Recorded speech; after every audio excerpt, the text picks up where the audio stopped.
അപ്പോൾ നിങ്ങൾ ക്ലാസ്സൊക്കെ കേട്ട് കുറേ നേരമായിട്ട് ഇരിക്കുകയല്ലേ. അപ്പം ഞാൻ ചെയ്ത കുറച്ച് ബേസിക് കാര്യങ്ങൾ പെട്ടെന്ന് തന്നെ നമുക്ക് ഫിനിഷ് ചെയ്യാം. അപ്പോൾ നമ്മളൊരു ക്വസ്റ്റ്യൻ ഒരു ബ്രെയിൻ സ്റ്റോം ചെയ്യുന്നതിന് ബുദ്ധിമുട്ടുണ്ടാവില്ലല്ലോ. ഒരു ക്വസ്റ്റ്യൻ എടുത്തു കഴിഞ്ഞാൽ ഒരു PYQ, വളരെ സിമ്പിൾ ആയിട്ടുള്ള ഒരു PYQ നമുക്ക് നോക്കാം.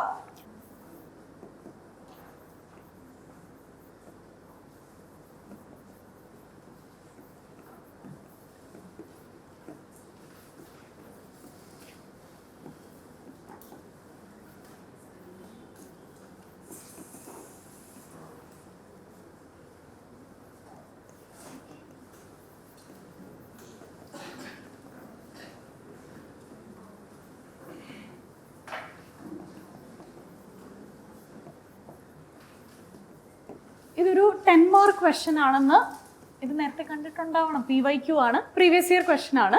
ഒരു 10 മാർക്കർ ക്വസ്റ്റ്യൻ ആണ്. നിങ്ങൾ ഫുള്ളി ആൻസർ എഴുതണ്ട, ജസ്റ്റ് പോയിന്റ്സ് ഒന്ന് ബ്രെയിൻ സ്റ്റോം ചെയ്ത് വെക്കുക. എങ്ങനെയാണ് നിങ്ങളുടെ ഇൻട്രൊഡക്ഷൻ പോകാൻ പോകുന്നത്, എന്തെങ്കിലും പിക്ചേഴ്സ് ആഡ് ചെയ്യുമോ, സബ് ഹെഡിങ്സ് എന്തായിരിക്കും, പോയിന്റ്സ് എന്തായിരിക്കും. അപ്പം ഇത്രയും സാധനം ഒന്ന് ബ്രെയിൻ സ്റ്റോം ചെയ്ത് വെക്കാം.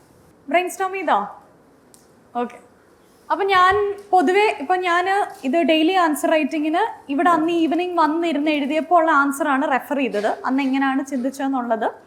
അപ്പം ഫസ്റ്റ് നമുക്ക് പൊതുവെ എൻ്റെ ഒരു അപ്രോച്ച് എന്ന് പറഞ്ഞു കഴിഞ്ഞാൽ മാക്സിമം സബ് ഹെഡിങ്സ് ജനറേറ്റ് ചെയ്യണമെന്നുണ്ടായിരുന്നു. എല്ലാ പാർട്ടുകളും അഡ്രസ്സ് ചെയ്യണം. അപ്പോൾ ഇത് സ്പ്ലിറ്റ് ചെയ്യുമ്പോൾ socio economic implication of IT industries. അപ്പോൾ positive social implication, negative social implication, positive economic implication, negative economic implication, ഇങ്ങനെ 4ആയിട്ട് സ്പ്ലിറ്റ് ചെയ്യാം. ആൻഡ് ഇതിൽ പോസിറ്റീവ് സൈഡിന് കുറച്ചും കൂടെ വെയിറ്റേജ് നമുക്ക് കൊടുക്കാം. നെഗറ്റീവിന് അത്രയും വെയിറ്റേജ് കൊടുക്കണമെന്ന് നിർബന്ധമില്ല. ആൻഡ് പിന്നെ നമ്മൾ രണ്ടാമത് ശ്രദ്ധിച്ചിരുന്നത് എന്തെങ്കിലും ഒരു പടം വരയ്ക്കാൻ അല്ലെങ്കിൽ ഒരു പിക്ടോറിയൽ റെപ്രസെൻറ്റേഷൻ കൊടുക്കാൻ ഒരു സ്കോപ്പ് ഉണ്ടെങ്കിൽ മാക്സിമം കൊടുക്കാൻ ശ്രമിക്കുക. ഇപ്പം ഇവിടെ കാര്യമായിട്ടൊന്നും ഇല്ല. പിന്നെ ആകെ നമുക്ക് ചെയ്യാൻ പറ്റുന്നത് വേണമെങ്കിൽ ഇന്ത്യയുടെ ഒരു മാപ്പ് വരച്ചിട്ട് മേജർ ഇൻഡസ്ട്രീസ് ഒന്ന് മാർക്ക് ചെയ്ത് പോകാം. കാരണം IT industries in major cities ആണ്. അപ്പോൾ ബാംഗ്ലൂർ, നോയിഡ, ചെന്നൈ അതൊക്കെ തന്നെ മാർക്ക് ചെയ്താൽ മതി. So that would be it. പിന്നെ നമുക്ക് സബ് സെക്ഷൻസിലോട്ട് വരാം. അപ്പോൾ ഫസ്റ്റ് സോഷ്യൽ ഇംപ്ലിക്കേഷൻ. അപ്പോൾ positive social implication of IT industry. അപ്പോൾ ഇത് നമ്മൾ ഫസ്റ്റ് സബ് ഹെഡിങ് ആയിട്ട് കൺസിഡർ ചെയ്യുക. അപ്പോൾ ഒരു സബ് ഹെഡിങ്ങിൽ ഞാൻ ഫോളോ ചെയ്ത റൂൾ എന്ന് പറഞ്ഞാൽ minimum of 5 points and up to 8 points വരെ വരാം എന്നുള്ള രീതിയിലായിരുന്നു ഫോളോ ചെയ്തുകൊണ്ടിരുന്നത്. അപ്പോൾ ഒരു മിനിമം 5 പോയിന്റ്സ് നമുക്കൊന്ന് ആലോചിച്ച് നോക്കാം. അപ്പം നിങ്ങളുടെ പോയിന്റ്സ് തന്നെ പറഞ്ഞോളൂ. Positive social implication of IT industry. Governance. Okay. Women empowerment, employment generation. അപ്പം ഇങ്ങനെ നമുക്ക് കുറച്ച് റാൻഡം പോയിന്റ്സ് നമുക്ക് ജനറേറ്റ് ചെയ്യാൻ പറ്റും. ആൻഡ് ഇത് കുറച്ചും കൂടെ സ്ട്രക്ചേർഡ് ആയിട്ട് തിങ്ക് ചെയ്യണമെങ്കിൽ ഇന്ത്യൻ സൊസൈറ്റി പഠിച്ചിട്ടില്ലേ? ഇന്ത്യൻ സൊസൈറ്റിയുടെ സിലബസ് ഓർമ്മയുണ്ടോ? അതിൽ നമ്മൾ എന്തൊക്കെയാണ് പഠിക്കുന്നത്? വിമൻ ഉണ്ട്, കാസ്റ്റ് ഉണ്ട്, സോഷ്യൽ സ്ട്രക്ചർ ഉണ്ട്, മൊബിലിറ്റിനെ കുറിച്ച് പഠിക്കുന്നുണ്ട്, വെസ്റ്റേണൈസേഷനെ കുറിച്ച് പഠിക്കുന്നുണ്ട്, അർബനൈസേഷനെ കുറിച്ച് പഠിക്കുന്നുണ്ട്. പിന്നെ സൊസൈറ്റിയുടെ ഭാഗമായിട്ട് ഫെസ്റ്റിവൽസ്, കുസീൻ, ഡ്രസ്സിങ്. ഇതെല്ലാം ഇന്ത്യൻ സൊസൈറ്റിയുടെ സോഷ്യൽ ആസ്പെക്ട്സ് ആയിട്ട് നമുക്ക് എടുക്കാൻ പറ്റും. ഇപ്പോൾ സോഷ്യൽ അല്ലെങ്കിൽ ഇന്ത്യൻ സൊസൈറ്റി റിലേറ്റഡ് ക്വസ്റ്റ്യൻസ് വരുമ്പോൾ പൊതുവെ നമുക്ക് ഇങ്ങനെ ഒരു ഫ്രെയിം വർക്ക് അപ്ലൈ ചെയ്യാൻ പറ്റും. എന്നിട്ട് ഇങ്ങനെ ഒന്ന് ആലോചിച്ച് നോക്കാം, IT ഇൻഡസ്ട്രി എങ്ങനെയാണ് വിമനെ അഫക്റ്റ് ചെയ്തത്? അത് നമുക്ക് ഓൾറെഡി പറഞ്ഞ പോലെ വിമൻ എംപവർമെന്റ്, വിമന് കൂടുതൽ ജോലി കിട്ടാൻ തുടങ്ങി. That aspect you can cover. IT industry എങ്ങനെയാണ് കാസ്റ്റിനെ അഫക്റ്റ് ചെയ്തത്? ഇപ്പോൾ അർബൻ ഏരിയസിലോട്ട് വരുമ്പോൾ കാസ്റ്റിന്റെ റെലവൻസ് അത്രയും ഇല്ല എന്നുള്ളത് നമുക്ക് കാണാൻ പറ്റും. അപ്പോൾ ആ ഒരു മൊബിലിറ്റി ആസ്പെക്ട് നമുക്ക് മെൻഷൻ ചെയ്യാം. പിന്നെ സോഷ്യൽ സ്ട്രക്ചറിനെ എങ്ങനെ അഫക്റ്റ് ചെയ്തത്? IT ഇൻഡസ്ട്രി ഡെവലപ്പ് ആയപ്പോഴത്തേക്കും കൂടുതൽ ആൾക്കാർ റൂറൽ ഏരിയയിൽ നിന്ന് അർബൻ ഏരിയയിലോട്ട് മൈഗ്രേറ്റ് ചെയ്യാൻ തുടങ്ങി. അപ്പോൾ ഫാമിലീസ് എന്താവാൻ തുടങ്ങി? ന്യൂക്ലിയർ ഫാമിലീസ് ആവാൻ തുടങ്ങി. From joint family to nuclear family. അപ്പോൾ സോഷ്യൽ സ്ട്രക്ചറിനെ അങ്ങനെ അഫക്റ്റ് ചെയ്തു എന്ന് പറഞ്ഞ് നമുക്കൊരു പോയിന്റ് എഴുതാം. പിന്നെ വെസ്റ്റേണൈസേഷനുമായിട്ട് ലിങ്ക് ചെയ്യാണ്. വെസ്റ്റേണൈസേഷനിൽ എന്ത് എഴുതാൻ പറ്റും? ഇപ്പോൾ നമ്മുടെ IT ഹബ്സിലെല്ലാം നമുക്ക് വെസ്റ്റേൺ ഇൻഫ്ലുവൻസ് കാണാൻ പറ്റും. ഇപ്പോൾ നമ്മൾ ഹാലോവീൻ സെലിബ്രേറ്റ് ചെയ്യാൻ തുടങ്ങി, വാലന്റൈൻസ് ഡേ സെലിബ്രേറ്റ് ചെയ്യാൻ തുടങ്ങി. ഇതൊക്കെ ഒരു വെസ്റ്റേൺ ഇൻഫ്ലുവൻസ് ആണ്. The same goes with festivals, urbanisation, cuisine. ഇപ്പം ഇൻഡോ വെസ്റ്റേൺ ഫ്യൂഷൻ ക്വിസീൻ അങ്ങനെയൊക്കെ നമുക്ക് കാണാൻ പറ്റും. അപ്പോൾ ഇങ്ങനെ ഒരു ഇന്ത്യൻ സൊസൈറ്റി എന്ന് പറയുമ്പോൾ ഒരു 10 ഡയമെൻഷൻസ് നമുക്ക് സെറ്റ് ചെയ്ത് വെച്ച് കഴിഞ്ഞാൽ ക്വസ്റ്റ്യൻസ് വരുമ്പോൾ തിങ്ക് ചെയ്യാൻ കുറച്ചും കൂടി എളുപ്പമായിരിക്കും. ഇതിനാണ് നമ്മൾ ഫ്രെയിം വർക്ക് ബേസ്ഡ് തിങ്കിങ് എന്ന് പറയുന്നത്. അപ്പം ഇന്ത്യൻ സൊസൈറ്റി അല്ലെങ്കിൽ സോഷ്യൽ ഇംപ്ലിക്കേഷൻ എന്ന് പറയുമ്പോൾ ഈ 10 ഡയമെൻഷൻസിൽ നമുക്ക് ആലോചിക്കാൻ പറ്റും. ആൻഡ് ഇതുപോലെ തന്നെ എക്കണോമിക് ഇംപ്ലിക്കേഷൻസ് എന്ന് പറയുമ്പോഴോ, economic implications of IT industry എന്ന് പറഞ്ഞ് നമുക്ക് ബ്രെയിൻ സ്റ്റോം ചെയ്യാൻ നേരം ഇന്ത്യൻ എക്കണോമിയുടെ സിലബസ് നിങ്ങൾ മനസ്സിലോട്ട് ആലോചിക്കുക. ഫസ്റ്റ് എന്താണ്? GDP, national income accounting. അപ്പോൾ IT ഇൻഡസ്ട്രി എങ്ങനെ GDP-ലോട്ട് കോൺട്രിബ്യൂട്ട് ചെയ്തു? കാരണം സർവീസ് സെക്ടർ തന്നെ അറൌണ്ട് 50-60% ഓഫ് GDP കോൺട്രിബ്യൂഷൻ വരുന്നുണ്ട്. So that could be placed as the first point. അപ്പോൾ എക്കണോമിക്ക് എനിക്ക് ഇതുപോലെ 16 ഡയമെൻഷൻസ് എടുത്തു വെച്ചിട്ടുണ്ടായിരുന്നു. GDP, inflation and monetary policy, banking and financial market, taxation and fiscal policy, external sector and trade, poverty, employment, liberalisation, digitisation, ഇങ്ങനെ വരുന്ന നമ്മുടെ syllabus എല്ലാം ഒരു 16 ചാപ്റ്റേഴ്സ് ഉണ്ടായിരിക്കും നമുക്ക് ഇന്ത്യൻ എക്കണോമിയിൽ. അങ്ങനെ ഒരു 16 ഡയമെൻഷൻസ് നമുക്ക് എക്കണോമിക് ഇംപ്ലിക്കേഷൻസിൽ ആലോചിക്കാം. എന്നിട്ട് ഈ ഫ്രെയിംവർക്ക് ഒന്ന് അപ്ലൈ ചെയ്ത് നോക്കിക്കേ. IT ഇൻഡസ്ട്രി എങ്ങനെ GDP-നെ എഫക്ട് ചെയ്തു, IT ഇൻഡസ്ട്രി എങ്ങനെ ബാങ്കിങ് സെക്ടറിനെ എഫക്ട് ചെയ്തു. അപ്പോൾ അവിടെ നമുക്ക് പോയിന്റ് എഴുതാൻ പറ്റും. കൂടുതലൂടെ ബാങ്കിങ് എക്സ്പാൻഷൻ വന്നു അർബൻ ഏരിയയിൽ. ഫൈനാൻഷ്യൽ മാർക്കറ്റ് എന്ന് പറയുമ്പോൾ കൂടുതൽ instruments, share market, mutual funds, ഇതൊക്കെ കുറേയും കൂടെ കോമൺ ആയിട്ട് കാണുന്നത് അർബൻ മാർക്കറ്റിലാണ്. അങ്ങനെ ഒരു പോയിന്റ് ജനറേറ്റ് ചെയ്യാം. Similarly taxation and fiscal policy related, ഗവൺമെന്റിന്റെ ടാക്സ് റവന്യൂ കൂടി, അങ്ങനെ ഒരു ആംഗിൾ എഴുതാം. പിന്നെ ഇതിൽ തന്നെ എംപ്ലോയ്മെന്റ് വരുന്നുണ്ട്, എംപ്ലോയ്മെന്റ് ജനറേഷനെ കുറിച്ച് എഴുതാം. പോവർട്ടി റെഡ്യൂസ് ചെയ്തത് എഴുതാം. പോവർട്ടി, ഇനിക്വാളിറ്റി, എംപ്ലോയ്മെന്റ്, ഇതെല്ലാം ഇന്ത്യൻ എക്കണോമിയുടെ സിലബസിന്റെ ഭാഗമായിട്ട് വരും. പിന്നെ എക്സ്റ്റേണൽ സെക്ടർ ആൻഡ് ട്രേഡിനെ എങ്ങനെ എഫക്ട് ചെയ്തു, ഇതെല്ലാം നമുക്ക് എന്താണ്, സർവീസസിന്റെ മേജർ എക്സ്പോർട്ടർ ആണ് ഇന്ത്യ. അപ്പോൾ അതും is based on IT industries. പിന്നെ ഡിജിറ്റൈസേഷൻ, IT ഇൻഡസ്ട്രീസ് ആണ് ആ ഡിജിറ്റൽ വേവ് കൊണ്ടുവന്നത്. അപ്പം ഇങ്ങനെ ഓരോ സബ്ജക്റ്റിൻ്റെയും ആ സിലബസ് വഴി നമ്മളൊന്ന് ആലോചിക്കുമ്പോൾ നമുക്ക് പല ഡയമെൻഷൻസ് ഫെച്ച് ചെയ്യാൻ വേണ്ടി പറ്റും. നമ്മുടെ പോയിന്റ്സ് നമുക്ക് എന്ത് ചെയ്യാൻ പറ്റും, മാക്സിമൈസ് ചെയ്യാൻ വേണ്ടി പറ്റും. So this was the framework approach which I have used for the examination. അപ്പോൾ ഞാനൊരു എക്സാമിന് ഒരു 1 വീക്ക് ബിഫോർ എഴുതിയ ഒരു ആൻസർ കാണിക്കാം യൂസിങ് ദ ഫ്രെയിംവർക്ക് അപ്രോച്ച്. അപ്പോൾ നിങ്ങൾക്ക് കുറച്ചുകൂടി ഒരു ക്ലാരിറ്റി കിട്ടും. GS3 ഒന്ന് എടുക്കും. GS3 ഓക്കെ, ഇത് ആ ലാസ്റ്റ് ഫുൾ ടെസ്റ്റിന് ഞാൻ എഴുതിയ ഒരു ക്വസ്റ്റ്യൻ ആണ്. അപ്പോൾ ക്വസ്റ്റ്യൻ എന്ന് വെച്ച് കഴിഞ്ഞാൽ, what is the impact of liberalisation on India's journey towards becoming a 5 trillion economy? ലിബറലൈസേഷൻ്റെ റോൾ എന്താണെന്നായിരുന്നു ചോദ്യം വന്നിട്ടുണ്ടായിരുന്നു. അപ്പോൾ നമുക്കൊരു ജനറൽ ഇൻട്രൊഡക്ഷൻ, ഞാൻ LPGയെ കുറിച്ചാണ് ഇൻട്രൊഡക്ഷൻ കൊടുത്തിട്ടുള്ളത്. And first sub heading liberalisation leading to 5 trillion economy. അപ്പം ഏത് ക്വസ്റ്റ്യൻ വന്നാലും ആദ്യത്തെ 4 പോയിന്റ് നമ്മുടെ കണ്ടന്റ് ബേസ്ഡ് അല്ലെങ്കിൽ ലോജിക്കലി വരുന്ന പോയിന്റ്സ് തന്നെ എഴുതണം. അവിടെ ഫ്രെയിംവർക്ക് അപ്ലൈ ചെയ്യാൻ പോകരുത്. നമുക്ക് ലിബറലൈസേഷൻ എന്ന് പറയുമ്പോൾ ആദ്യം മനസ്സിലോട്ട് വരുന്നത് എന്താണ്? പ്രൈവറ്റ് പ്ലെയേഴ്സിന്റെ പ്രൊമോഷനാണ്. അപ്പോൾ അത് തന്നെയായിരുന്നു ഫസ്റ്റ് പോയിന്റ് ആയിട്ട് വന്നത്. More private player participation. നേരത്തെ BSNL മാത്രമേ ഉണ്ടായിരുന്നുള്ളൂ, അതിൽ നിന്ന് ജിയോ, എയർടെൽ, വോഡഫോൺ ഒക്കെ വന്നു. എന്തെങ്കിലും ഒരു എക്സാമ്പിൾ നിങ്ങൾക്ക് കോട്ട് ചെയ്യാം. പ്രൈവറ്റ് പ്ലെയർ വരുന്നതുകൊണ്ടുള്ള ഗുണം എന്താണ്? കോമ്പറ്റീഷൻ കൂടും, പ്രൈസ് കുറയാനുള്ള ചാൻസ് ഉണ്ട്. ജിയോ ഡേറ്റയുടെ പ്രൈസ് കുറച്ചത് തന്നെ, ഇങ്ങനെയുള്ള എക്സാമ്പിളൊക്കെ ഞാൻ കൊടുത്തിട്ടുള്ളൂ, അല്ലാതെ വേറെ എക്സാമ്പിൾസ് ഒന്നും വന്നിട്ടില്ല. പിന്നെ അതേപോലെ തന്നെ പ്രൈവറ്റ് പ്ലെയേഴ്സ് ആകുമ്പോൾ ഒരു കോർപ്പറേറ്റ് മാനേജ്മെന്റ്, എഫിഷ്യൻസി എന്നൊക്കെ ഉള്ളതെല്ലാം ഡയറക്റ്റ് ലോജിക്കൽ പോയിന്റ്സ് ആയിട്ട് എഴുതാം. ആൻഡ് പിന്നെ ലിബറലൈസേഷൻ എന്ന് പറയുമ്പോൾ തന്നെ റെഡ് ടേപ്പിസം കുറയുന്നു എന്നാണല്ലോ അതിന്റെ അർത്ഥം. അപ്പോൾ ആ പോയിന്റും കൂടെ എഴുതി കഴിഞ്ഞാൽ ഫസ്റ്റ് 4 പോയിന്റ്സിൽ നിങ്ങൾ ഏകദേശം എന്ത് ചെയ്തു, ക്വസ്റ്റ്യന്റെ ഡിമാൻഡ് അഡ്രസ് ചെയ്തു എന്ന് നമുക്ക് പറയാൻ പറ്റും. ലിബറലൈസേഷന്റെ ഗുണങ്ങൾ എന്താണെന്നുള്ളത് ഫസ്റ്റ് 4 പോയിന്റ്സിൽ നമ്മൾ ആ ക്വസ്റ്റ്യന്റെ ഡിമാൻഡ് അഡ്രസ് ചെയ്തു. ആൻഡ് ഈ 4 പോയിന്റ്സ് ട്രസ്റ്റ് മീ ആ മെയിൻസിന് പോകുന്ന എല്ലാവരും എഴുതും. കാരണം എല്ലാവരും കണ്ടന്റ് പഠിക്കും, എല്ലാവരും പോയിന്റ്സ് എഴുതും, എല്ലാവർക്കും ലിബറലൈസേഷൻ എന്താണെന്ന് അറിയാം, അതിന്റെ ഗുണങ്ങളും അറിയാം. അപ്പോൾ ഈ 4 പോയിന്റ്സ് കഴിഞ്ഞിട്ട് എനിക്ക് പോയിന്റ്സ് കൂടുതൽ ജനറേറ്റ് ചെയ്യാൻ വേണ്ടിയായിരുന്നു ഞാൻ ഫ്രെയിംവർക്ക് അപ്ലൈ ചെയ്തത്. അപ്പോൾ ഇനി ബാക്കിയോട്ട് വരുമ്പോൾ ഡയറക്റ്റ് എക്കണോമിയുടെ സിലബസ് ആണ് ഇവിടെ മൊത്തം എഴുതി വെച്ചിരിക്കുന്നത്. Employment generation, income, rural upliftment, investor attractiveness, export potential, manufacturing, tax revenue, banking related twin balance sheet problem, trade and enhancement of global. ഇത് എന്ന് വെച്ചാൽ ഇന്ത്യൻ എക്കണോമിയുടെ സിലബസ് ആണ് വരുന്നത്. ഫിസിക്കൽ പോളിസി, ബാങ്കിങ്, ട്രേഡ്, പിന്നെന്താണ് financial market, employment, rural and agriculture sector. അപ്പം ആ ഒരു ഡയമെൻഷൻസിൽ ആലോചിക്കുമ്പം ആ 4 പോയിന്റ്സിൽ നിന്ന് I have reached around 10 points. കാര്യമായിട്ട് കണ്ടന്റ് ഉണ്ടോ എന്ന് ചോദിച്ചാൽ ഇല്ല. പക്ഷേ when you look at the paper it gives kind of A feel that the person has given out multiple dimensions. അപ്പോൾ ഇത് നിങ്ങൾക്ക് അപ്ലൈ ചെയ്യാം. പക്ഷേ ഒരു കാര്യം, കണ്ടന്റ് ഇല്ലാതെ ഇത് അപ്ലൈ ചെയ്യാൻ പറ്റത്തില്ല. ഫസ്റ്റ് 5 പോയിന്റ്സ് സോളിഡ് ആയിരിക്കണം, ലോജിക്കൽ ആയിരിക്കണം, അത് ക്രിസ്പായിട്ട് ഹിറ്റ് ചെയ്യണം ക്വസ്റ്റിനെ. അതിനുശേഷം ഫില്ലേഴ്സ് ആയിട്ട് 5 പോയിന്റ്സിൽ നിന്ന് ഒരു 8 to 10 പോയിന്റ്സ് ജനറേറ്റ് ചെയ്യാൻ വേണ്ടി മാത്രം ഈ ഡയമെൻഷൻസ് അപ്ലൈ ചെയ്യാം. ആൻഡ് എക്കണോമിക്സിന് മാത്രമല്ല, ഞാൻ ഫ്രെയിം വർക്ക് ഏറ്റവും കൂടുതൽ യൂസ് ചെയ്തുകൊണ്ടിരുന്നത് ഹിസ്റ്ററിക്ക് വേണ്ടിയായിരുന്നു, ആർട്ട് ആൻഡ് കൾച്ചറിന് വേണ്ടിയിട്ടായിരുന്നു. കാരണം ഹിസ്റ്ററി ഞാൻ അത്ര സ്ട്രോങ് അല്ലായിരുന്നു. അപ്പോൾ അതിന് വേണ്ടിയാണ് മെയിൻലി ഞാൻ ഇത് ഫ്രെയിം വർക്ക് അപ്ലൈ ചെയ്തിട്ടുണ്ട്. ഇപ്പം ഏതെങ്കിലും ഒരു രാജാവിൻ്റെ contribution to art and culture എന്ന് ചോദിക്കുമ്പോൾ ആദ്യമേ ഞാൻ ആർട്ടിനെ ഒരു 10 സ്പ്ലിറ്റ് ചെയ്യുമായിരുന്നു. Dance, music, painting, sculpture, architecture എന്ന് പറഞ്ഞൊരു 10 സ്പ്ലിറ്റ് ചെയ്യും.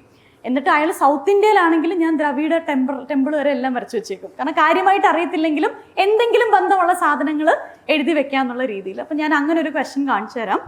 അപ്പോൾ ഇത് കൈൻഡ് ഓഫ് കാര്യമായിട്ട് നമുക്ക് എന്താ പറയുക, ആർട്ട് ആൻഡ് കൾച്ചറിൽ നിന്ന് തന്നെ. പക്ഷേ post independent India, how has post independent India work to revive and preserve indigenous cultures and languages? അപ്പോൾ അതാണ് ചോദ്യം. സ്വാതന്ത്ര്യത്തിന് ശേഷം നമ്മൾ നമ്മുടെ കൾച്ചറും ലാംഗ്വേജും പ്രിസർവ് ചെയ്യാൻ എന്തൊക്കെ ചെയ്തു എന്നായിരുന്നു ചോദ്യം. അപ്പോൾ നമ്മുടെ ഫസ്റ്റ് സബ് പാർട്ട് എന്തായാലും post independent actions to revive indigenous culture. ഇത് കൾച്ചറിനെ അങ്ങോട്ട് സ്പ്ലിറ്റ് ചെയ്യുക. Architecture, music, painting, coins, sculptures. പിന്നെ വേറെ പോയിന്റ് ബാക്കി പപ്പട്ടറി ഒന്നും എനിക്ക് അറിയാത്തതുകൊണ്ടാണ് ഞാൻ എഴുതാൻ, അല്ലെങ്കിൽ ഞാൻ തള്ളി വെച്ചതിനെ ഒരു 10 ഡയമെൻഷനിൽ ഇത്രയും സാധനങ്ങൾ കൃത്യമായിട്ട് അറിയായിരുന്നു.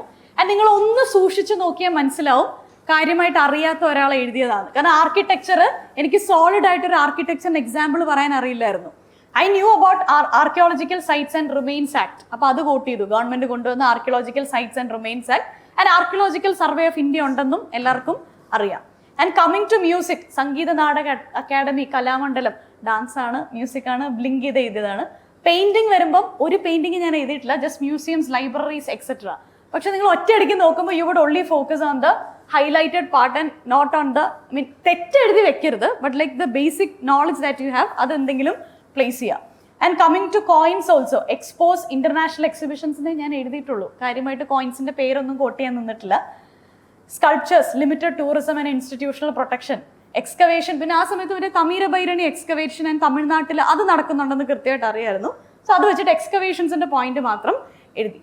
And coming to languages, 8th schedule എല്ലാവർക്കും അറിയായിരിക്കുമല്ലോ. 8th സ്കെഡ്യൂൾ അതൊക്കെ കോട്ട് ചെയ്യുക. ലാംഗ്വേജ് പ്രിസർവേഷന്റെ ഭാഗമായിട്ട് 8th സ്കെഡ്യൂൾ വരാം. പിന്നെ സ്പെൽ ഇനിഷ്യേറ്റീവ് പ്രോപ്പറായിട്ട് എനിക്ക് അറിയായിരുന്നു, ഇൻഡിജിനസ് ലാംഗ്വേജിന്റെ കൺസർവേഷന് വേണ്ടിയിട്ട്. ആൻഡ് ഇതിൽ തന്നെ ക്വസ്റ്റ്യൻ നമ്പർ 1 സെയിം ആർട്ട് ആർക്കിടെക്ചറിന്റെ കോൺട്രിബ്യൂഷൻ ആണ് ചോദിച്ചിരിക്കുന്നത്. അപ്പോൾ Chandragupta two is a patron of art, അതായിരുന്നു സ്റ്റേറ്റ്മെന്റ്. അപ്പോൾ ആർട്ട് എന്ന് പറഞ്ഞാൽ അപ്പോൾ തന്നെ ഞാൻ സ്പ്ലിറ്റ് ചെയ്ത് പോവായിരുന്നു. Coins, sculptures, paintings, music and dance. അപ്പോൾ minimum of 5 points under 1 sub heading എന്നുള്ള ഒരു ലോജിക്ക് ഫോളോ ചെയ്യുക. പിന്നെ സിലബസ് മനസ്സിലോട്ട് വരിക. ആൻഡ് ലോജിക്കലായിട്ട് തോന്നുന്നത് തെറ്റരുത്, പോയിന്റ് ഒരുമാതിരി ആബ്സല്യൂട്ട് ബ്ലണ്ടർ ആയി പോകരുത്. പക്ഷെ എന്നാലും ഒരു ലോജിക്കൽ കൊഹറൻസ് ഉള്ള പോയിന്റ്സ് നമുക്ക് എഴുതാൻ പറ്റും. പിന്നെ GS1 വേറൊരു പ്രശ്നം എന്ന് പറഞ്ഞു കഴിഞ്ഞാൽ കംപ്ലീറ്റ്ലി എനിക്ക് അറിയാത്ത ക്വസ്റ്റ്യൻസ് വരുന്നുണ്ടായിരുന്നു. ക്വസ്റ്റ്യൻ നമ്പർ 11 ഒന്ന് എടുക്കും. ഇത് കംപ്ലീറ്റ്ലി ബൗൺസർ ക്വസ്റ്റ്യൻസ്. നമുക്കതിൽ 1-2 കാര്യങ്ങളെ അറിയത്തുള്ളാവും. ഒരുപാട് തള്ളാനോ ഫ്രെയിം വർക്ക് ഇടാനോ ഒരു സ്കോപ്പ് ഉണ്ടായിരുന്നില്ല. അപ്പോൾ ഇതിൽ of colonialism and prevailing international scenario contribute to the ideals of non alignment movement. അപ്പോൾ നോൺ അലൈൻമെന്റ് മൂവ്മെന്റ് നമ്മുടെ ഇൻഡിപെൻഡൻസിൽ നിന്ന് ഇൻസ്പയർ ആയിട്ടുണ്ടെന്നുള്ളൊരു ക്വസ്റ്റ്യൻ ആണ്. കൊളോണിയലിസിൽ നിന്നും ഇൻഡിപെൻഡൻസിൽ നിന്നും ഇൻസ്പയർ ആയിട്ടുള്ള ക്വസ്റ്റ്യൻ ആണ്. അവിടെ ഒരുപാട് തള്ളാൻ സ്കോപ്പില്ല. അപ്പോൾ GS1 എനിക്ക് ആക്ച്വൽ എക്സാമിനും ഇങ്ങനൊരു ക്വസ്റ്റ്യൻ വന്നിട്ടുണ്ടായിരുന്നു. അത് ഞാൻ ആകെ GS1 മാത്രമേ പാരഗ്രാഫിൽ ആൻസേഴ്സ് എഴുതിയിട്ടുള്ളൂ. കാരണം എനിക്ക് അങ്ങനെ പോയിന്റ്സ് എഴുതാനായിട്ടില്ല. അപ്പം ഞാനതൊരു പാരഗ്രാഫിൽ എഴുതിയിട്ടുണ്ട്. ആൻഡ് ബാക്ക് ഫയർ ചെയ്തില്ല എന്ന് ഞാൻ വിശ്വസിക്കുന്നു. ലൈക്ക് 1 ക്വസ്റ്റ്യൻ ഞാൻ ഇതേപോലെ ഒരു ഐഡിയ ഇല്ലാത്തൊരു ക്വസ്റ്റ്യൻ വന്നു. I only had 1 single idea about the question. ഇപ്പം നോൺ അലൈൻമെന്റിനെ കുറിച്ച് എനിക്ക് ആകെ ഒറ്റ ഡയമെൻഷനെ അറിയത്തുള്ളൂ. കൊളോണിയലിസം വന്നുകൊണ്ട് നമുക്ക് ഡിപ്പെൻഡൻസി വേണ്ടാന്ന് നമ്മൾ തീരുമാനിച്ചു. അതുകൊണ്ട് തന്നെ ഒരു പവറുമായിട്ടും അലൈൻ ചെയ്യേണ്ടെന്ന് നമ്മൾ തീരുമാനിച്ചു. അത്രേ ഉള്ളായിരുന്നു എനിക്ക് അറിയാവുന്ന ഒരു ഐഡിയ. അത് ഞാനൊരു പാരഗ്രാഫിൽ എഴുതി അവിടെ തന്നെ ഞാൻ കൺക്ലൂഡ് ചെയ്യുകയും ചെയ്തു. So may be bouncer questions വരുമ്പോൾ ഒരുപാടങ്ങ് ബ്ലഫ് ചെയ്യാൻ നിൽക്കാതെ ഇഫ് പോസിബിൾ 1 ക്വസ്റ്റ്യൻ പാരഗ്രാഫിൽ എഴുതുന്നതുകൊണ്ട് കാര്യമായിട്ട് തെറ്റ് വരുന്നില്ല. ഇത് വിജയനഗര എംപയറിനെ കുറിച്ച് പഠിച്ച ട്രാവലേഴ്സിന്റെ അക്കൗണ്ട്സിനെ കുറിച്ചാണ് ചോദിച്ചിരിക്കുന്നത്. What is the importance of accounts of travellers from different parts of the world in the reconstruction of history of Vijayanagara kingdom. നമുക്ക് തുടക്കത്തിൽ നോക്കുമ്പം ഓക്കെ ആ ട്രാവലേഴ്സിൻ്റെ അക്കൗണ്ട്സ് എല്ലാം നമ്മൾ ഡീറ്റെയിൽ ആയിട്ട് എഴുതണം അല്ലെങ്കിൽ അറിഞ്ഞിരിക്കണം എന്ന് തോന്നും. പക്ഷെ അത്രയും ആവശ്യം വരില്ല. ഞാനിവിടെ എനിക്ക് 3 ട്രാവലേഴ്സിനെ അറിയായിരുന്നു. Niccolo Conti, Abdul Razzaq, Domingo Paes. എല്ലാവർക്കും അറിയായിരിക്കുമല്ലോ വിജയനഗരം വിസിറ്റ് ചെയ്തത്. ആ 3 പേരെ വെച്ചിട്ട് എനിക്ക് വിജയനഗരയെ കുറിച്ച് അറിയാവുന്ന എല്ലാം ഞാൻ ഇതിനകത്ത് എഴുതി വെച്ചിട്ടുണ്ട്. അവന്മാർ പറഞ്ഞതാണെന്നും പറഞ്ഞ്. എടാ എന്ന് വെച്ചാൽ ലൈക്ക് അവർ പറഞ്ഞിട്ടാണല്ലോ നമ്മളിത് UPSC സിലബസിന് വേണ്ടി പഠിക്കുന്നത്. അവന് വേറെ ആര് പറഞ്ഞിട്ട് ഇതൊക്കെ അറിയുന്നേ? അപ്പം ഞാൻ അങ്ങനെ തന്നെയാണ് എഴുതിയിട്ടുള്ളത്. അഷ്ടദിഗ്ഗജാസ് നിക്കോളോ കൊണ്ട് പറഞ്ഞിട്ടുണ്ടെന്ന് എഴുതിയിട്ടുണ്ട്, പറഞ്ഞിട്ടുണ്ടായിരിക്കാം. Battle of Talikota, Tungabhadra river, art Vitthalswami temple, എന്നുവെച്ചാൽ വിജയനഗരെ കുറിച്ച് എനിക്കറിയാവുന്ന സകല സാധനങ്ങൾ ഈ ആൻസറിൽ വന്നിട്ടുണ്ട്. ആൻഡ് ഒരു 10 പോയിന്റ്സോളം എഴുതിയിട്ടുണ്ട്. Sports, role of women, customs, tradition, bhakti, foreign power, Portuguese, ഇതെല്ലാം എഴുതുക, അവരുടെ തലക്കെട്ട് വെച്ച് കൊടുക്കുക. അല്ലാതെ കൃത്യം ഡൊമിങ്ങോ പൈസിന്റെ അക്കൗണ്ട് എഴുതാൻ പറഞ്ഞു കഴിഞ്ഞാൽ വളരെ ബുദ്ധിമുട്ടായിരിക്കും. Practically impossible to by heart all the travellers account. പക്ഷേ you would have definitely learned or covered Vijayanagara in your prelims. അപ്പോൾ ആ പ്രിലിംസ് കണ്ടന്റ് തന്നെ ഇങ്ങോട്ട് കൊണ്ടുവന്ന് ഇട്ടാൽ മതി. എന്നിട്ട് അവരുടെ ഒന്ന് എന്തെങ്കിലും വാലോ മുറിയോ ഒക്കെ എഴുതി വെച്ചേക്കുക. ഓക്കെ, അപ്പോൾ ഇതും ഞാൻ കാണിക്കുന്നത് വെച്ചാൽ GS1 ഇത്രയും കാണിക്കേണ്ടി വന്നത്. കാരണം ആ ഹിസ്റ്ററി എൻ്റെ ഒരു സ്ട്രോങ് ഏരിയ അല്ലായിരുന്നു, എനിക്കൊരു ലിമിറ്റഡ് നോളജേ ഉണ്ടായിരുന്നുള്ളൂ. സോ അത് വെച്ചിട്ട് മാക്സിമം ഈ പരിപാടിയൊക്കെ ഇതിലേ ഒപ്പിച്ചിട്ടുള്ളൂ. പിന്നെ ഒരു കണ്ടന്റ് ഉള്ളതിൻ്റെ ഒരു ഗുണം, ഇതിൻ്റെ ലാസ്റ്റ് ക്വസ്റ്റ്യൻ ഒന്ന് എടുക്കുമോ? അപ്പം എല്ലാ വർഷവും വിമനെ കുറിച്ച് UPSC ഒരു ചോദ്യം ചോദിച്ചിരിക്കും, കാസ്റ്റിനെ കുറിച്ച് ചോദിച്ചിരിക്കും, വെള്ളം, വാട്ടർ ക്രൈസിസ് ചോദിച്ചിരിക്കും. അപ്പോൾ വെള്ളത്തിനെ കുറിച്ച് എൻ്റെ നോട്ടിൽ അത്യാവശ്യം നല്ലൊരു കണ്ടന്റ് ഉണ്ടായിരുന്നു വാട്ടർ ക്രൈസിസ് വെച്ചിട്ട്. അപ്പോൾ അത് റിലേറ്റഡ് ഒരു ക്വസ്റ്റ്യൻ വന്നപ്പോഴത്തേക്കും നമുക്ക് നല്ല രീതിയിൽ അതിന് ആൻസർ എഴുതാൻ പറ്റും. കാരണം അത്രയും ഫാക്ട്സും ഡേറ്റയും കണ്ടന്റ് നമ്മുടെ കയ്യിൽ ഉണ്ടായിരിക്കും. എനിക്കൊന്ന് ഞാൻ ഡെയിലി ആൻസർ റൈറ്റിംഗ് സെഷനിൽ തന്നെ ഒരു 3 തവണ water crisis related questions solve ചെയ്തിട്ടുണ്ട്. സോ ദിസ് ഇസ് ലൈക്ക് ഒരു നോട്ട് ബേസ് ചെയ്തിട്ട് വളരെ കണ്ടന്റ് ഓറിയന്റഡ് ആയിട്ട് എഴുതിയ ഒരു ആൻസർ ആണ്. ക്വസ്റ്റ്യൻ എന്താണ്? Coastal cities has been subjected to water crisis despite the availability. അപ്പോൾ കോസ്റ്റൽ സിറ്റിയിൽ അവൈലബിലിറ്റി ഉണ്ടെന്ന് ആദ്യം പ്രൂവ് ചെയ്യുക, എന്നിട്ട് അവർ ക്രൈസിസ് ഫേസ് ചെയ്യുന്നുണ്ടെന്നും പ്രൂവ് ചെയ്യുക. എന്നിട്ട് reasons for water crisis direct എൻ്റെ നോട്ടിൽ നിന്ന് വന്ന പോയിന്റ്സ് ആണ് ഇത് മൊത്തം. അപ്പം ഈ റിപ്പീറ്റഡ് വരുന്ന തീംസിൽ നല്ല കണ്ടന്റ് ആൻഡ് ഫാക്ട് ഉണ്ടാക്കി വെച്ചിട്ടുണ്ടെങ്കിൽ അത് റിവാർഡിംഗ് ആയിരിക്കും. എക്സാമിന് നിന്നപ്പോഴും വിമൻ റിലേറ്റഡ് ക്വസ്റ്റ്യൻസ് എനിക്ക് ഇതേപോലെ ഡയറക്റ്റ്ലി എടുത്ത് അപ്ലൈ ചെയ്താൽ മതിയായിരുന്നു. ആൻഡ് അവിടെ ഒരു 13 പോയിന്റ്സോളം നമുക്കൊരു സബ് ഹെഡിങ്ങിൽ ജനറേറ്റ് ചെയ്യാം. അവിടെ 5 ലിമിറ്റേഷൻസ് വരുന്നില്ല. വിത്തൗട്ട് ഫ്രെയിംവർക്ക് ഒരു 13 to 14 പോയിന്റ്സ് എഴുതാൻ പറ്റും. അപ്പം ഓവറോൾ ഞാൻ ആ GS ആദ്യ തവണ എഴുതിയതിലും രണ്ടാമത്തെ തവണ വന്ന improvement was point maximisation. 5 point എഴുതുന്നിടത്ത് ഇത്തവണ വന്നപ്പം 8, 10, 12, 13 പോയിന്റും വീതം എഴുതിയിട്ടുണ്ട്. സ്ട്രോങ് ഏരിയാസിലൊക്കെ 13, 14 പോയിന്റ്സ് ഒക്കെ എഴുതിയിട്ടുണ്ട്. ആൻഡ് പേപ്പർ ലിമിറ്റേഷനും കൂടി ഒന്ന് നോക്കണം കേട്ടോ, എഴുതി അങ്ങ് വിടരുത്. അപ്പം ആ ഒരു രീതിയിൽ നമുക്ക് ബാലൻസ് ചെയ്യാൻ പറ്റും. അപ്പോൾ ഏകദേശം മനസ്സിലായി കാണുമെന്ന് ഞാൻ വിശ്വസിക്കുന്നു. ഞാൻ ആദ്യം പറഞ്ഞ ഫ്രെയിംവർക്ക് തന്നെയാണ് എൻ്റെ പേപ്പേഴ്സിലും വന്നിട്ടുള്ളത്. ഓക്കെ, പിന്നെ the same goes with GS2 also. ഇപ്പോൾ GS2 ഞാൻ ഒരു ക്വസ്റ്റ്യൻ കാണിക്കാം. ഈ ക്വസ്റ്റ്യൻ ചോദിച്ചിരിക്കുന്നത് ഇന്ത്യൻ കോൺസ്റ്റിറ്റ്യൂഷൻ എങ്ങനെയാണ് സോഷ്യൽ ജസ്റ്റിസ് പ്രൊമോട്ട് ചെയ്യുന്നത് ആൻഡ് കോൺസ്റ്റിറ്റ്യൂഷണൽ അമെൻമെന്റ്സ് എങ്ങനെയാണ് സോഷ്യൽ ജസ്റ്റിസ് പ്രൊമോട്ട് ചെയ്യുന്നത്. ഇങ്ങനെയാണ് 2 സബ്പാർട്ടേ വരുന്നുള്ളൂ. അപ്പോൾ Indian constitutional social justice promote ചെയ്യുന്നു എന്ന് പറയുമ്പോൾ നമുക്ക് പ്രിയാമ്പിൾ ഓർമ്മ വരും, ഫണ്ടമെന്റൽ റൈറ്റ്സ് ഓർമ്മ വരും, DPSPs ഓർമ്മ വരും. അത് പ്രിയാമ്പിൾ, ഫണ്ടമെന്റൽ റൈറ്റ്സ്, DPSPs എന്ന് മാത്രം എഴുതി കഴിഞ്ഞാൽ it would only be 3 points. അപ്പോൾ അവിടെ ഈ നിരത്തി പിടിച്ച ആർട്ടിക്കിൾസ് ഇത് എഴുതുമായിരുന്നു. സോ ദാറ്റ് ഒരു 10 പോയിന്റ്സോളം ജനറേറ്റ് ചെയ്യാം. പ്രിയാമ്പിൾ, ആർട്ടിക്കിൾ 14, 15, 16, 17, 29, 30, 30 ഇങ്ങനെ എഴുതി വെക്കുക. അപ്പോഴത്തേക്കും ഫ്രം ദ ഫസ്റ്റ് ലുക്ക് ഒക്കെ കുറേ ആർട്ടിക്കിളൊക്കെ കോട്ട് ചെയ്തിട്ടുണ്ടല്ലോ, അത്ര വരത്തുള്ളൂ. പക്ഷേ it's only includes the fundamental rights and the directive principles of state policy. And similarly രണ്ടാമത്തെ പോയിന്റിലോട്ട് വരുമ്പോൾ social justice strengthened by constitutional അമെൻമെന്റ്സ്. എനിക്കറിയാവുന്ന അമെൻമെന്റിലെ എല്ലാം സോഷ്യൽ ജസ്റ്റിസ് ആംഗിളാണ് ഞാൻ ഇതിനകത്ത് കൊണ്ടുവന്നിട്ടുള്ളത്. നമ്മൾ പഠിക്കുന്ന കുറേ അമെൻമെന്റ്സ് ഉണ്ടല്ലോ, അതിലെല്ലാം ഒരു സോഷ്യൽ ജസ്റ്റിസ് ആംഗിൾ വരുമല്ലോ. ഇപ്പോൾ ലാൻഡ് റിഫോംസിൽ സോഷ്യൽ ജസ്റ്റിസ് ആംഗിൾ വരുന്നുണ്ട്, വിമൻ റിസർവേഷൻ, അപ്പോൾ എല്ലാത്തിലും അത് വരുന്നുണ്ട്. അപ്പോൾ അവിടെയും നിങ്ങൾക്ക് മാക്സിമം ഇവിടെ ഈ പഞ്ചായത്തിൻ്റെ റിസർവേഷൻ 73rd 74th ശരിക്കും ഒരുമിച്ച് എഴുതേണ്ട ആവശ്യമേ ഉള്ളൂ. പിന്നെ ഒരു പോയിന്റ് മാക്സിമൈസേഷൻ എന്നുള്ള റോളിലാണ് ഞാൻ 73rd 74th സ്പ്ലിറ്റ് ചെയ്ത് എഴുതാറുള്ളത്. അപ്പം GS പൊതുവെ 2 കാര്യങ്ങളായിരുന്നു ഫോക്കസ് ചെയ്തുകൊണ്ടിരുന്നത്. ഒന്ന് പേപ്പർ നല്ല ഫില്ലായിട്ടിരിക്കണം എന്നുള്ളത് ഒരു വാശിയുണ്ടായിരുന്നു. ആൻഡ് രണ്ടാമത് മാക്സിമം പോയിന്റ്സ് ജനറേറ്റ് ചെയ്യണമെന്നുണ്ടായിരുന്നു. ഒരു സബ് ഹെഡിങ്ങിൽ ഒരു 8 പോയിന്റ്സ് എങ്കിലും ആ ഫൈനൽ എക്സാമിന് വരുമ്പോഴത്തേക്കും വരുന്നുണ്ടായിരുന്നു. ആൻഡ് പിക്ചേഴ്സ് പറ്റുന്നിടത്തോളം, വാശി പിടിച്ച് വരയ്ക്കണമെന്നില്ല, പക്ഷെ പറ്റുന്നിടത്തോളം ഇൻകോർപ്പറേറ്റ് ചെയ്യണം. These were the 3 things that I have done actually. കാരണം ഫസ്റ്റ് മെയിൻസ് എഴുതിയപ്പോഴത്തേക്കും ഫണ്ടമെന്റൽസ് ക്ലിയർ ആയിരുന്നു. ഓൾമോസ്റ്റ് ക്വസ്റ്റ്യൻ അഡ്രസ് ചെയ്യുന്നുണ്ടായിരുന്നു, സ്ട്രക്ചറിങ് വരുന്നുണ്ടായിരുന്നു, ബേസിക് കണ്ടന്റ് ഉണ്ടായിരുന്നു. ഇത് 3 ഇല്ലാതെ ഫ്രെയിംവർക്ക് അപ്ലൈ ചെയ്തിട്ട് ഒരു കാര്യമില്ല കേട്ടോ. അത് ആദ്യമേ ഞാൻ പറഞ്ഞേക്കാം. ബേസിക് കണ്ടന്റ് ഇല്ലാതെ നിങ്ങൾ ഫ്രെയിംവർക്കോ തള്ളാനോ പോയി കഴിഞ്ഞാൽ ഒരു രക്ഷ ഉണ്ടാകത്തില്ല. First 5 points directly hit the question, directly address ചെയ്യണം.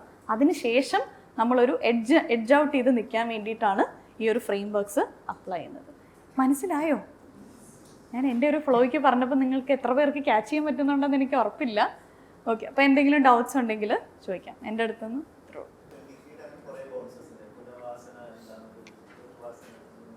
ഒന്നും ഐഡിയ ഇല്ലെങ്കിൽ ഇപ്പോൾ ട്വിസ്റ്റർ എന്ന് പറയുമ്പോൾ ജോഗ്രഫി ആണെന്നൊരു ഐഡിയ കിട്ടും. ആൻഡ് സംതിങ് ഇസ് റൊട്ടേറ്റിംഗ് എന്നുള്ള ഐഡിയയും കിട്ടുമല്ലോ. സംതിങ് ഇസ് ട്വിസ്റ്റിംഗ്, അത് ആകാശത്താണോ വെള്ളത്തിലാണോ എന്ന് ഡൗട്ട് ഉണ്ടായിരുന്നുള്ളൂ എനിക്ക്. അപ്പോൾ സംതിങ് ഇസ് ട്വിസ്റ്റിംഗ് എന്നുള്ളത് എന്തായാലും അറിയാം. അത് വെള്ളത്തിലാണെന്ന് എഴുതി വെക്കരുത് ഇഫ് ഇറ്റ്സ് ഹാപ്പൻസ് ഇൻ ആകാശം. അങ്ങനെയുള്ള ഡയറക്റ്റ് സ്റ്റേറ്റ്മെന്റ്സ് കൊടുക്കാതിരിക്കുക ഡൗട്ട് ഉണ്ടെങ്കിൽ. അതേ ഞാൻ നോക്കിയിട്ടുള്ളൂ. ഇനി അതർ ഡൗട്ട്സ്?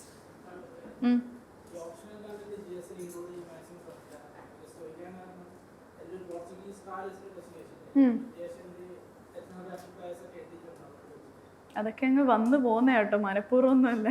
സോഷ്യോളജി ഡെയിലി എഴുതുന്നുണ്ട്, GS എഴുതുന്നുണ്ട്. അപ്പം അതങ്ങനെ ഒരു ഓവർലാപ്പ് വരുന്നത്. പക്ഷെ പൊതുവേ പറയാറ് അത്രയും കണ്ടന്റ്, ആ ഒരു കീവേഡ്സോ അത്രയും ജാർഗണോ ഒന്നും GS വരരുതെന്നാണ് പൊതുവേ പറഞ്ഞ് കേൾക്കാറുള്ളത്. പിന്നെ വന്നു പോയാൽ അത് വെട്ടുകയൊന്നും ആവശ്യമില്ല. പിന്നെ എത്തനോഗ്രാഫിക് ബയസ് കുറച്ചും കൂടെ ഒരു കോമൺ വേർഡല്ലേ. ഇതിലിപ്പോൾ പോപ്പറൈസേഷൻ എന്നൊക്കെ പറയുന്നത്, പാപ്പരാവുക എന്നൊക്കെ ഉള്ളത് മാർക്സിൻ്റെ തിയറി ആണെങ്കിൽ ഇറ്റ്സ് എ കോമൺ വേർഡ്. അതൊക്കെ നമ്മൾ യൂസ് ചെയ്യുന്നതിൽ വലിയ പ്രശ്നമില്ല. സോഷ്യോളജി ആണെങ്കിൽ പോലും ഇങ്ങനെയൊക്കെ യൂസ് ചെയ്യും. ഒരുപാട് ജാർഗൺസ് ഒഴിവാക്കുന്നത് നല്ലതായിരിക്കും. ഇനി അതർ ഡൗട്ട്സ്?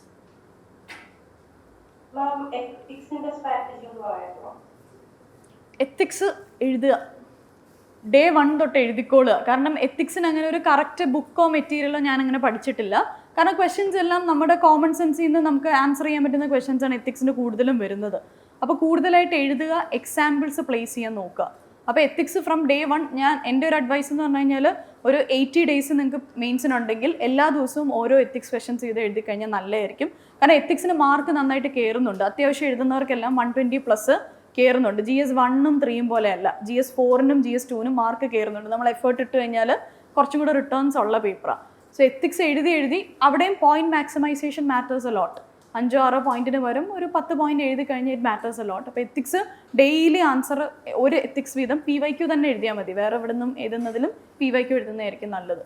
അത് എഴുതി ഫീഡ്ബാക്ക് എടുത്ത് പോയാൽ ഹെൽപ്ഫുൾ ആയിരിക്കും.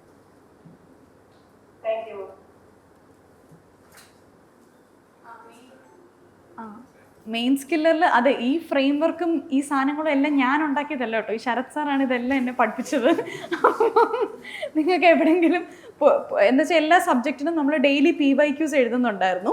ആൻഡ് PYQസിൻ്റെ തീംസ് ഏറെക്കുറെ റിപ്പീറ്റ് ചെയ്ത് വരുന്നുണ്ടായിരുന്നു. അപ്പം അഗ്രികൾച്ചർ എന്ന് പറഞ്ഞ് അഗ്രികൾച്ചറിൻ്റെ ഒരു ക്വസ്റ്റ്യൻ വന്നു കഴിഞ്ഞാൽ ഒരു 20 ഡയമെൻഷൻ ഉണ്ടായിരുന്നു എൻ്റെ കയ്യിൽ തിങ്ക് ചെയ്യാൻ വേണ്ടിയിട്ട്. From soil prepping, fertiliser, manure, grading, sorting, certification, അങ്ങനെ പറഞ്ഞൊരു 20 ഡയമെൻഷൻ വരും. അപ്പോൾ അഗ്രികൾച്ചറിൻ്റെ പ്രോബ്ലംസ് വരുമ്പോൾ ഈ 20 ഡയമെൻഷനിൽ നമുക്ക് സുഖമായിട്ട് ചിന്തിക്കാൻ പറ്റും. അപ്പം അങ്ങനെ ഓരോ സബ്ജക്റ്റിനും കുറച്ച് ഫ്രെയിം വർക്ക്സ് സെറ്റ് ചെയ്ത് വെച്ചാൽ നല്ലതായിരിക്കും. ഇപ്പോൾ ഡെയിലി ആൻസർ റൈറ്റിങ്ങിന് വൈകിട്ട് ഒരു 6 മണിക്കായിരുന്നു വരുന്നത്, 6 to 6:45.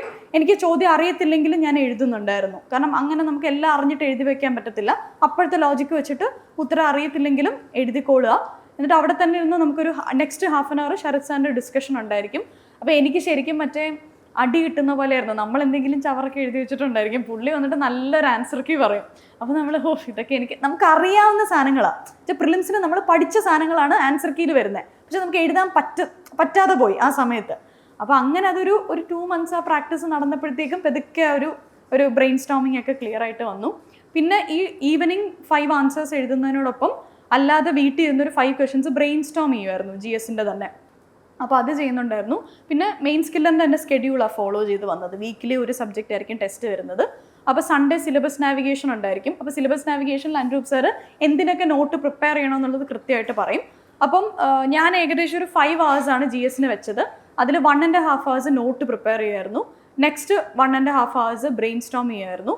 പിന്നുള്ള ഒരു 1.5-2 മണിക്കൂർ എഴുത്തായിരുന്നു മെയിൻലി. അങ്ങനെ ആയിരുന്നു ഒരു സ്കീം പൊക്കോണ്ടിരുന്നത് വെച്ചത്. അപ്പോൾ ബ്രെയിൻ സ്റ്റോമിങ് ഇമ്പോർട്ടൻ്റ് ആണ്, നോട്ട് മേക്കിങ്ങും അതേപോലെ ഇമ്പോർട്ടൻ്റ് ആണ്. പിന്നെ അവസാനം വന്നിട്ട് current affairs updation, that is also sir എനിക്ക് തോന്നുന്നു അൻരൂപ് സാറിൻ്റെ കറണ്ട് അഫയേഴ്സ് അപ്ഡേഷനിൽ നിന്ന് തന്നെ 2 question ഡയറക്റ്റ്ലി ചോദിച്ചിട്ടുണ്ടായിരുന്നു. സോ അങ്ങനെ രീതിയിൽ ഏകദേശം ആ മെയിൻ സ്കില്ലിൻ്റെ റുട്ടീൻ ഫോളോ ചെയ്തതുകൊണ്ട് തന്നെ ഏകദേശം കണ്ടന്റ് കവറേജ് വരും. So whatever that you do, like ഏത് പ്ലാൻ സെലക്ട് ചെയ്താലും അതിൽ സ്റ്റിക്ക് ഓൺ ചെയ്യുക. ഏത് ഇൻസ്റ്റിറ്റ്യൂട്ടിൻ്റെ ആണെങ്കിലും അവരുടെ ഫുൾ സ്കെഡ്യൂൾ സ്റ്റിക്ക് ഓൺ ചെയ്ത് കണ്ടിന്യൂ ചെയ്യുക. ആൻഡ് ഡെയിലി ആൻസർ റൈറ്റിംഗ് ആയിരുന്നു എനിക്ക് ഏറ്റവും ഹെൽപ്ഫുൾ ആയിട്ടുള്ള സാധനം. കാരണം PYQs തന്നെ എഴുതിയോണ്ട് റിപ്പീറ്റഡ്ലി തീംസ് വരുന്നുണ്ടായതുകൊണ്ട് it was extremely helpful. So this was the main skiller schedule that I actually followed. Okay. Lead IAS, #1 IAS Academy in Kerala.